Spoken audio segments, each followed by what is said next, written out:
बिस्मिल्लाहिर्रहमानिर्रहीम। अस्सलाम वालेकुम। कैसे हैं आप सब? ठीक ठाक हैं? उम्मीद करता हूँ खैरियत से होंगे। आज की मेरी इस नई वीडियो में मैं आज के ताज़ा तरीन रेट्स के बारे में आपको सारी आगाही दूंगा। भाई आपने मुझसे कोई क्वेश्चन पूछना था? अस्सलाम वालेकुम वैस भाई, क्या हाल है आपके? ठीक वालेकुम है। अस्सलाम। ठीक। ये जैसा कि आपने हर वीडियो में बताया, पैनल्स की प्राइस बताई है, इन्वर्टर की प्राइस बताई है, अब हमें थोड़ा सा इस बात की भी आगाही दे दें कि ये जो 150 वाट का पैनल है, इस पे आप क्या क्या चला सकते हैं या हम क्या क्या यूज़ कर सकते हैं इस चीज़ पे? ये मेरे पास पिछले काफ़ी दिनों से मेरे पास छोटा पैनल शॉर्ट था, जिसकी वजह से मैं छोटे पैनल्स के बारे में कोई डिटेल नहीं दे सका। तो छोटे पैनल्स के बारे में मैं बताता चलूँ कि जिनके पास एक पंखा चलाना है जिन्होंने, या एक लाइट चलाना है, 12 वोल्ट का पंखा, जो कहते हैं कि हम डायरेक्ट 12 वोल्ट का पंखा चला लें, हमें बैटरी की भी ज़रूरत ना पड़े, तो उनके लिए ये मैक्स पावर कंपनी ने एक छोटा पैनल बनाया है। ए ग्रेड कंपनी का मैक्स पावर का 175 वाट का पैनल है, पॉलीपर्क पैनल है और बहुत ही अच्छा पैनल है। इसकी एम्पेयर रेटिंग देखी जाए तो ये 9.5 एम्पेयर तक पीक टाइम में जाता है। 9.5 एम्पेयर का मतलब है कि ये 100% एफिशिएंसी अपने पीक टाइम में देता है। और इसकी केबल्स की बात की जाए तो इसकी पैनल की मैं आपको बताता चलूँ कि ये इसके जो जंक्शन बॉक्स है, इसके अंदर 2 डायोड लगे हैं। अमूमन आपने देखा होगा, लोग कहते हैं कि इन्वर्टर्स के जंक्शन बॉक्स के अंदर 20-20 डायोड होने चाहिए, क्योंकि डायोड्स की वजह से ही शायद करंट जो है ना वो अच्छा होता है। लेकिन इसमें कोई सदाकत नहीं है कि डायोड्स की वजह से कोई करंट की एफिशिएंसी बढ़ती है। असल में करंट की एफिशिएंसी बढ़ती है इस पैनल के सेल्स की वजह से।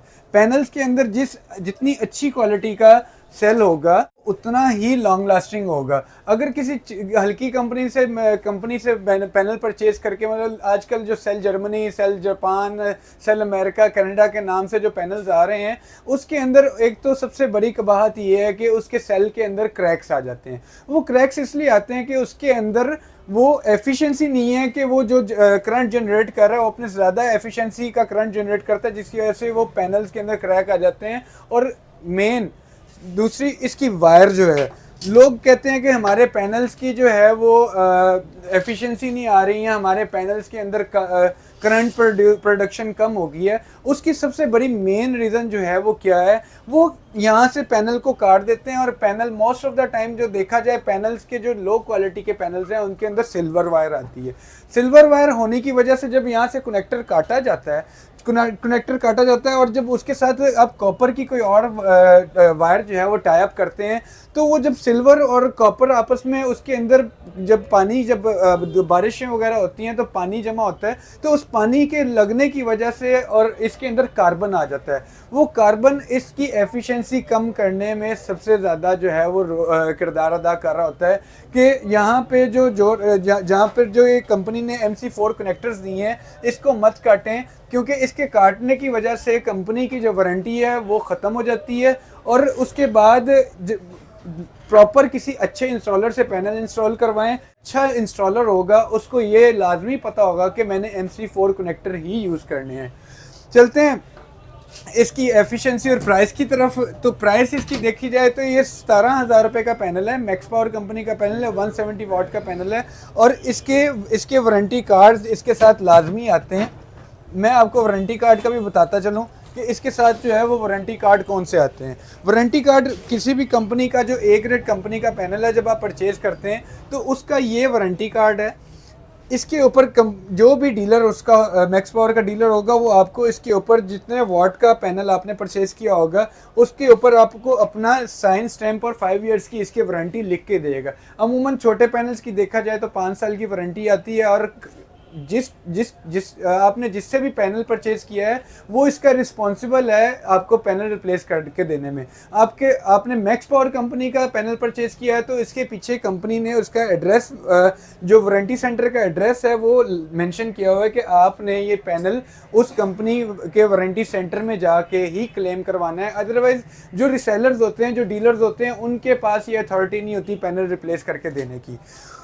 जी अमान भाई, अगला कोई क्वेश्चन? हाँ, एक और बात बताता चलूँ कि इस पैनल के ऊपर आपको 5 ईयर्स की वारंटी तो मिलती है। इस पैनल के ऊपर चलता क्या है, 12 वोल्ट का पंखा जो कि 4 से 5 एम्पेयर लेता है और एक लाइट जो कि 2 से 3 एम्पेयर लेती है। 12 वोल्ट की लाइट और 12 वोल्ट का पंखा, इस पैनल पे आप सारा दिन बिल्कुल फ्री चला सकते हैं। उसमें आपको बैटरी की भी ज़रूरत नहीं है।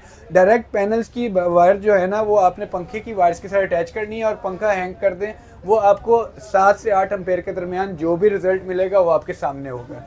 अगली बात, नेक्स्ट क्वेश्चन ये है वैस भाई कि कुछ लोग आगे कहते हैं कि एक प्लेट पे पंखा भी चलाएं, लाइट भी चलाएं और बैटरी को भी चार्ज करें, ऐसा पॉसिबल है ये सब कुछ? बिल्कुल ऐसा पॉसिबल है कि अगर आपने सारा दिन एक पैनल एक पैनल के साथ बैटरी भी चार्ज करनी है और पंखा भी चलाना है, तो आपको चाहिए कि इसको 1 घंटा पहले बैटरी चार्ज कर लें और उसके बाद इसको डायरेक्ट इसके साथ कनेक्ट कर दें। मैं आपको मैनुअल बता रहा हूँ इसका जो तरीका है। हाँ, अगर आपने सारा दिन पंखा चला के रखना है तो उससे बैटरी चार्ज नहीं होगी। अगर आपकी जेब इजाज़त देती है तो उसके साथ आप 2 पैनल लगा सकते हैं। 2 पैनल्स पे ये है कि आपकी बैटरी भी सारा दिन चार्ज होगी। 100 एम्पेयर की बैटरी हो, 150 एम्पेयर की बैटरी हो या 200 एम्पेयर की बैटरी हो, उसके साथ एक चार्ज कंट्रोलर लगा के बेशक एक पैनल से पहले आप अपनी बैटरी को 1 घंटा या 1.5 घंटा लगा के चार्ज कर लें, आपकी बैटरी 100% चार्ज हो जाएगी।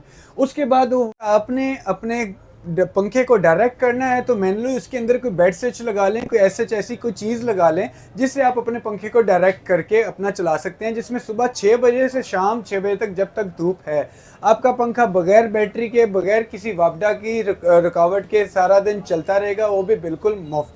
और लेकिन उसके लिए शर्त यह है कि पंखा भी आपका डीसी 12 वोल्ट वाला होना चाहिए, जो कि अमूमन मार्केट में उसकी प्राइस 5500 से 6000 रुपये के दरमियान वेरी करती है। जी अमान भाई। थर्ड क्वेश्चन अवैस भाई मेरा आपसे ये है कि ये तो आपने बता दिया कि एसी फैंस और डीसी फैंस और डीसी बल्ब के लिए। अब हमने अगर एसी फैंस और एसी बल्ब चलाने हो तो इसके साथ कौन सा इन्वर्टर लगेगा और कितने पैनल्स लगेंगे? आपके क्वेश्चन का आंसर इस तरह है कि अमान भाई, जिसके घर में कोई डीसी फैन है, एसी, वो अपने पंखे नहीं चेंज करवाना चाहता, तो हमारे पास यूपीएस एक आता है 12 वोल्ट का, ठीक है, 12 वोल्ट का यूपीएस है। पंखे चेंज नहीं करवाना चाहता, उसके लिए ऑप्शन ये है कि वो एक यूपीएस बाय कर ले। यूपीएस की प्राइस अमूमन वो 26,000 से 27,000 रुपये के दरमियान है, जिसमें 1 साल की वारंटी, ट्रॉन कंपनी का यूपीएस है, चाइना का यूपीएस है, बहुत अच्छी क्वालिटी में आता है, जिसमें उसकी 1 साल की वारंटी है और 2 साल उसकी सर्विस वारंटी है, 1 साल पार्ट्स वारंटी है। उसके साथ ये 2 पैनल जो है ना 170 वाट मैक्स पावर के लगा के वो अपने घर का, और उसके साथ लेकिन बैटरी लगाना लाजमी है। उसमें ये है कि आपके घर के पंखे, लाइटें, जो आपके घर का एसेंशियल जो आपका लोड है वो 600 से 700 वाट के दरमियान रह के आप 3-4 पंखे चला सकते हैं। उसमें ये कंडीशन है कि एक्सपेंस जो है ना वो उसमें थोड़ा सा बढ़ जाता है, लेकिन आपके पंखे चेंज नहीं होते, वही सब कुछ जो है वो आपका चलता रहता है। मैं इसका टोटल पैकेज बताता चलूं कि अगर आपने अपने घर के 2-3 पंखे, 2-3 लाइटें चलानी है विदाउट बैटरी, ये बात कर रहा हूँ, विदाउट बैटरी, ये टोटल पैकेज आपको 2 पैनल, 1 फ्रेम और 1 यूपीएस भी आपको दिखाता चलूं कि यूपीएस कौन सा है। ये मेरे पास यूपीएस पड़ा हुआ है, ट्रॉन कंपनी का यूपीएस है। इसके अंदर 400 वाट सोलर कैपेसिटी है और ये 650 वाट आउटपुट करंट देता है, और ये टोटल हाइब्रिड यूपीएस है, बहुत ही खूबसूरत यूपीएस है। इसकी प्राइस आपको अमूमन 26,500 जो है वो इसकी प्राइस है। और इसके साथ आपको 2 पैनल मैक्स पावर कंपनी के, 1 यूपीएस, 1 फ्रेम, वायर, ये टोटल सामान जो है आपको मिलेगा 70,000 रुपये में, और इसके साथ आपको इंस्टॉलेशन फ्री दी जाएगी। और मैंने अपने आउटलेट की सारी चीज़ों का हाल वाल आपके सामने रख दिया है, और वीडियो को एंड तक देखने का बहुत शुक्रिया। लाइक और सब्सक्राइब करना ना भूलिएगा। आपका अपना भाई, दोस्त, बेटा अवैस, बहुत शुक्रिया।